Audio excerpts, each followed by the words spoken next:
BJP बहुत बढ़िया, BJP कैसे बढ़िया, बीजेपी कैसे बढ़िया, राष्ट्रपति भी बना रही है, उपराष्ट्रपति बनाने का मतलब, अरे भाई बनाने का मतलब नहीं होता है, सवाल बनाने का नहीं है, सवाल ये है कि राष्ट्रपति बनने के बाद में कोई आदमी यूं हाथ करता रहा उपराष्ट्रपति बनने के बाद में, और उसके बाद अपमानित होकर जाना पड़ा। मल्लिकार्जुन खड़गे, बताओ क्या नहीं है, चमारी कहा, कुमारी शैलजा कहा ना, क्या हुआ, सरकार नहीं बनी ना, तो ये समारोह की पावर थी।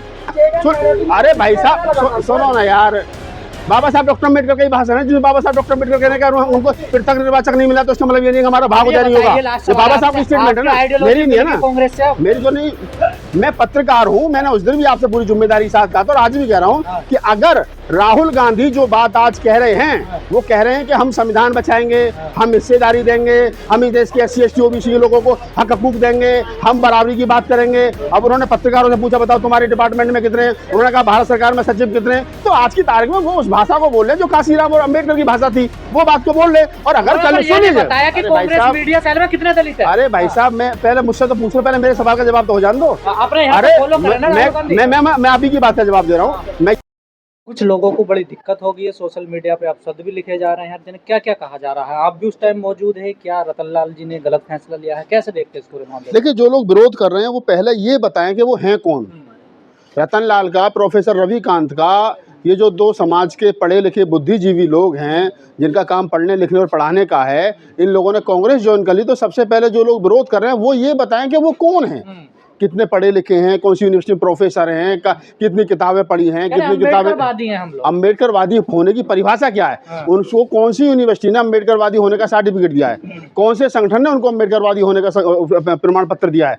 ये अनपढ़ और कुपढ़ लोगों की जमात है। अनपढ़ तो वो है जिन्होंने पढ़ाई नहीं है, और कुपढ़ वो लोग हैं जिन्होंने उल्टा सीधा पढ़ रखा और सुन रखा है। तो ये अनपढ़ और कुपढ़ लोगों की जमात है जो पिछले 5-7 साल में 10 साल में तैयार हुई है।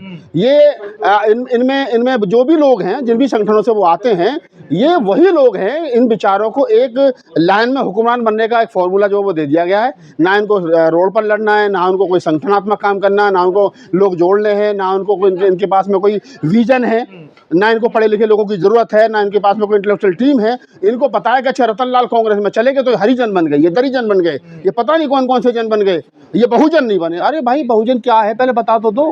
हैं कभी बाबा साहब डॉक्टर अम्बेडकर ने कहा कि हम बहुजन है?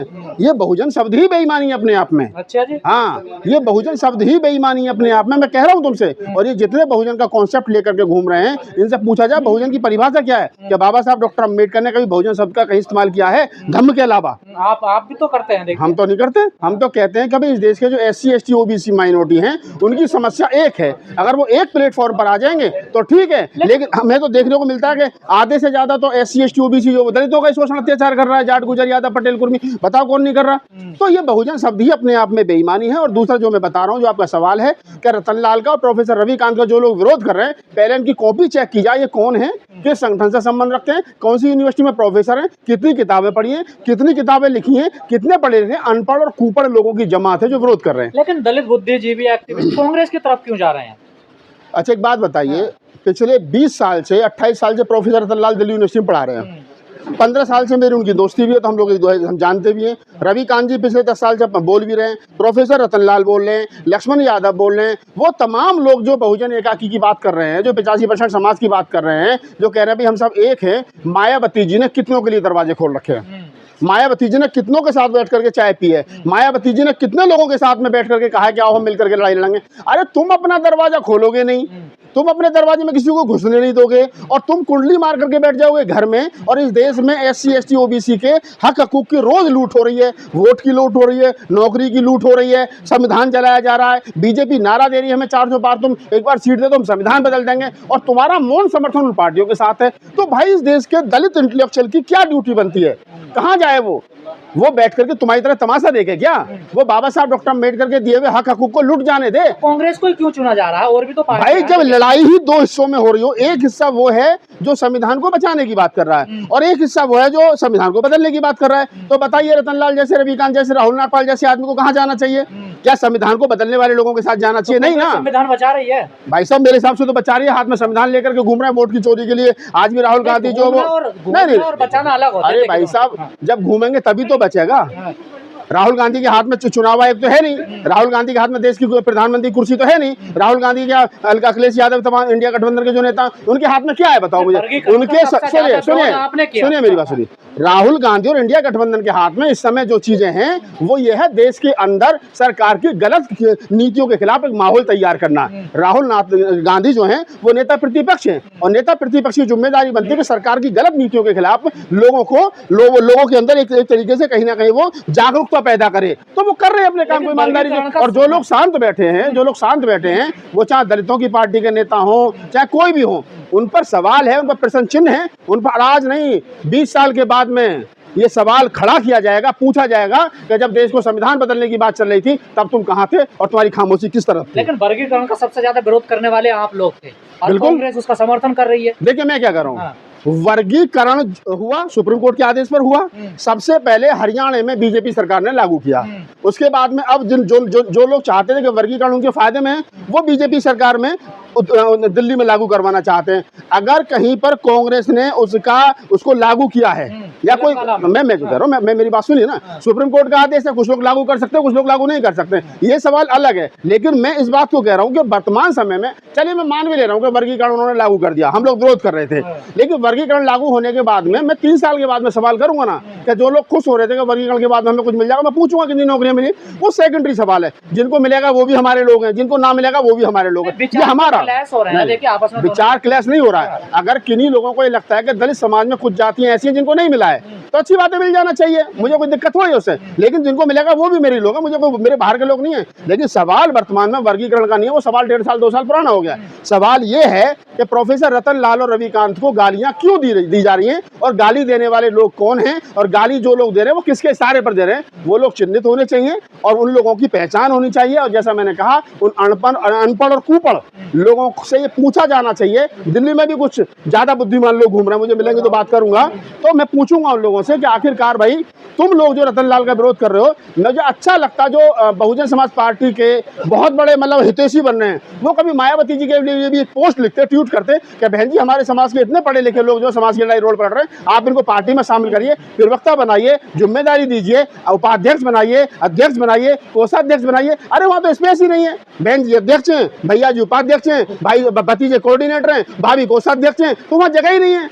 देखिए बहुजन समाज, पूरी जिम्मेदारी के साथ कर रहा हूँ, बहुजन समाज पार्टी एक प्राइवेट लिमिटेड फर्म है जो परिवार की है। सुनिए, बहुजन समाज पार्टी एक प्राइवेट लिमिटेड फर्म है जो ये तिल को फिर विवादित बयान में रखा मैं जो दे रहा हूँ। बहुजन समाज पार्टी एक प्राइवेट लिमिटेड फर्म है जिसे एक परिवार चलाता है और जिसके 100% शेयर बीजेपी ने खरीद रखे, ये बात ध्यान रखिए। कांग्रेस भी तो एक परिवार की पार्टी है। देखिए मैं कब कह रहा हूँ परिवार की नहीं है, मैंने कहा एक परिवार की नहीं है। मेरी सुन तो लो भाई साहब, सुनने की बात है, डालोगे अंदर भाई। अध्यक्ष कौन है कांग्रेस के? मल्लिकार्जुन खड़गे साहब, उनकी राष्ट्रीय कार्यकारिणी में क्या नाम, कुमारी शैलजा है, चमार है, और तुम्हारे अरे सुनो ना, कौन नहीं मानता? अरे भाई साहब सुनो ना, राहुल गांधी नेता तो लगाए जाएंगे, उत्तर प्रदेश के अंदर मायावती नेता है, बसपा की तो उन्हीं के नारे लगे, अखिलेश के नारे लगेंगे ना सभा में, मोदी के नारे लगेंगे ना भाई। ये नहीं, आप सवाल का जवाब,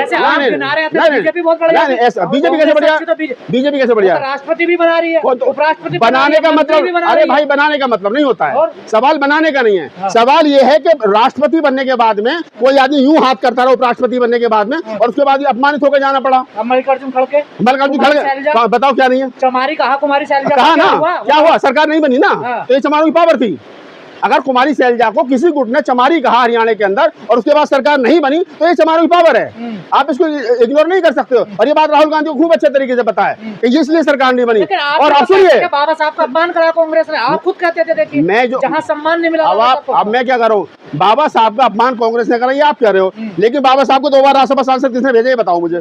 बाबा साहब को प्रारूप समिति का अध्यक्ष किसने बनाया ये बताओ मुझे। बाबा साहब को मिनिस्टर किसने बनाया ये बताओ मुझे। बाबा साहब ने जो 6-7 लाख रुपए, सुनिए अरे भाई साहब, योग्यता तो आज भी चमारों की बुतेरी है। मोदी सरकार में योग्यता की डिग्री लेकर के रोड पे हांटते घूम रहे हैं, कोई 10,000 की नौकरी नहीं दे रहा, कोई 10,000 की नौकरी नहीं दे रहा। अरे मैं उस समय नहीं था ना, मैं उस समय होता तो बनवाता, मैं अब हूँ, अब बताओ किसको बनवाना है, अब बताओ ना। सुनिए पहले, सुनिए, बाबा साहब सीट से जीते, हाँ पुराना सीट थी वो कांग्रेस की, कौन सी? देखिए वर्तमान समय में बात करिए, अतीत में जाओगे तो बहुत सारी बातें कही उसमें नहीं जाएंगे। मैं कांग्रेस का फेवर नहीं कर रहा हूँ, मैं कांग्रेस का नेता नहीं हूँ, मैं कांग्रेस का प्रवक्ता नहीं हूँ। मेरा सवाल सिर्फ और सिर्फ इतना है कि जो लोग रतन लाल को, रविकांत को गलत ठहरा रहे हैं, पहले इनसे सवाल किया जाए, तुम कौन हो? तुम कौन हो? बाबा साहब का जो कॉम्युनल अवार्ड का जो सपना था वो भी पूरा करेगी कांग्रेस। अरे भाई साहब मुझे बताओ किससे लिया था, किससे? अरे सुने यार ज्यादा डीपली उसमें मत जाओ। वर्तमान समय में लड़ाई संविधान बचाने की है। जब देश आजाद हो गया, देश आजाद होने के बाद में जो हमको मिला है वो बचना चाहिए। लड़ाई ये है, देश आजाद होने से पहले मेरे चाची के मुंह छुआ करती, मुझको चाचा कहता था, मुझे आएंगी। वर्तमान उस समय सुनिए पूना पैक्ट हुआ ना, पूना पैक्ट महात्मा गांधी और डॉक्टर अम्बेडकर के बीच हुआ ना, वो उसी पूना पैक्ट को डॉक्टर अम्बेडकर ने 10 साल तक सेलिब्रेट किया ना। उसी पूना पैक्ट से नौकरियां निकली, उसी पूना पैक्ट से सब कुछ मिला। और वही जो डॉक्टर अम्बेडकर और महात्मा गांधी के बीच का समझौता था। अरे भाई साहब सुनो ना यार, बाबा साहब डॉक्टर अम्बेडकर का भाषण है जिसमें बाबा साहब डॉक्टर अम्बेडकर कहने का उनको पृथक निर्वाचक नहीं मिला तो उसका मतलब ये नहीं कि हमारा भाग नहीं होगा। बाबा साहब की स्टेटमेंट है ना, मेरी नहीं है ना, मेरी तो नहीं। मैं पत्रकार हूं, मैंने उस दिन भी आपसे पूरी जिम्मेदारी के साथ कहा था और आज भी कह रहा हूं कि अगर राहुल गांधी जो बात आज कह रहे हैं, वो कह रहे हैं कि हम संविधान बचाएंगे, हम हिस्सेदारी देंगे, हम इस देश के SC ST OBC लोगों को हक हकूक देंगे, हम बराबरी की बात करेंगे। अब उन्होंने पत्रकारों से पूछा बताओ तुम्हारे डिपार्टमेंट में कितने, उन्होंने कहा भारत सरकार में सचिव कितने। तो आज की तारीख में वो उस भाषा को बोल रहे जो काशीराम और अम्बेडकर की भाषा थी, वो बात को बोल रहे। और अगर कल सुनिए बताया कि कांग्रेस मीडिया सेल में कितने दलित हैं? अरे भाई साहब मैं पहले मुझसे तो पूछ लो, पहले मेरे सवाल का जवाब तो हो जान दो। अरे मैं अभी की बात का जवाब दे रहा हूँ। मैं ये कह रहा हूँ कि जब कल को राहुल गांधी की कांग्रेस की सरकार बनेगी और राहुल गांधी जी अपनी बातों पर खड़े नहीं उतरेंगे तो मैं और तुम सारे लोग कांग्रेस कार्यालय में चलकर धरना सबसे पहले हम और आप देंगे, ठीक है? और दूसरी बात सुन लो, आपके सवाल को और मजबूत कर देता हूँ। आपने कहा कि कांग्रेस में कितने हैं? बहुजन समाज पार्टी हमेशा से ये बात कर रही है कि निजी क्षेत्र में आरक्षण होना चाहिए। अब मेरा सवाल यहाँ पर ये बसपा के लोगों से जवाब दें कि जो कंपनी आकाश आनंद जी चला रहे हैं, जो कंपनी आनंद जी चला रहे हैं, उनके भाई, उन कंपनियों में कितने शेड्यूल कास्ट के लोग हैं? पहले वो भैया बताएं कि उनकी ना आप अगर सवाल करोगे तो सवाल के प्रति सवाल पूछा जाएगा। मेरी लड़ाई ये है कि जो लोग ये कह रहे हैं, जो भी पार्टी कि हमारा निजी क्षेत्र में आरक्षण होना चाहिए, तो पहले ये बताएं कि उनके भैया भतीजे जो पार्टियां कंपनी चला रहे हैं हजार करोड़ की, उनमें कितने लोग हैं दलित समाज के? द्विवेदी, त्रिवेदी, चतुर्वेदी, उपाध्याय जी, पांडे जी के अलावा चमार, खटीक, पासी, दुसाद, नाई, भंगी, खटीक कितने? पहले ये भी बताया जाए। धन्यवाद।